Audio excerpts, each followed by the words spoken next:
वो मैं ये कह रहा था कि अगर आपने हमारा चैनल अभी तक सब्सक्राइब नहीं करा तो अब भी कर दो, नहीं तो बड़ा पछताओगे,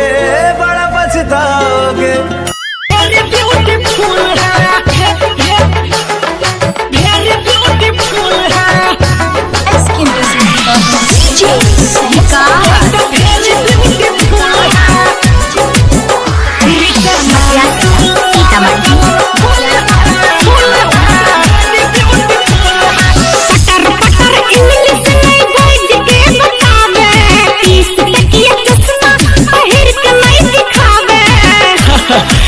हम अच्छा नहीं लागे छगे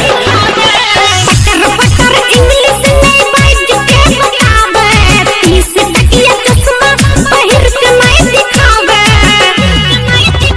नीचा नहीं सुपर कलरफुल है तो एक वेरी ब्यूटीफुल है देखिए के माइंड मेरा कूल है तो एक वेरी ब्यूटीफुल है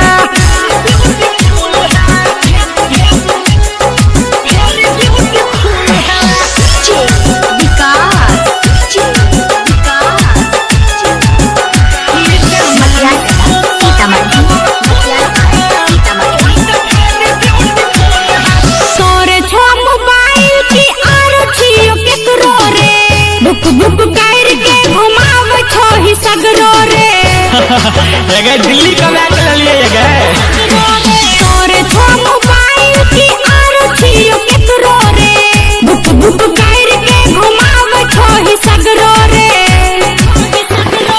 फुल एचडी फोटो के गोरी खींचवे सबसे पहले नूनू तू एक राह डाले एक बार बोलो ना कबूल है तो इतना वेरी ब्यूटीफुल है देखिए के माइंड मेरा कूल है तो इतना वेरी ब्यूटीफुल है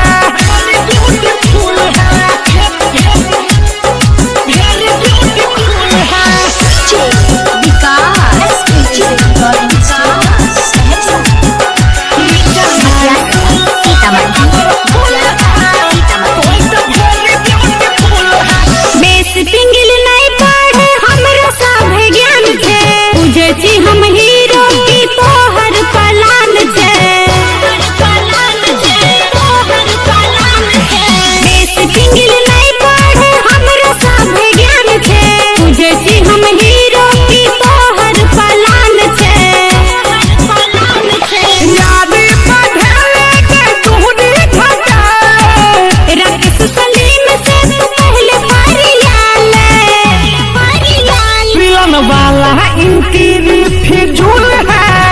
कोई तो वेरी ब्यूटीफुल है देखिए के माइंड मेरा कूल है कोई तो वेरी ब्यूटीफुल है आ जाना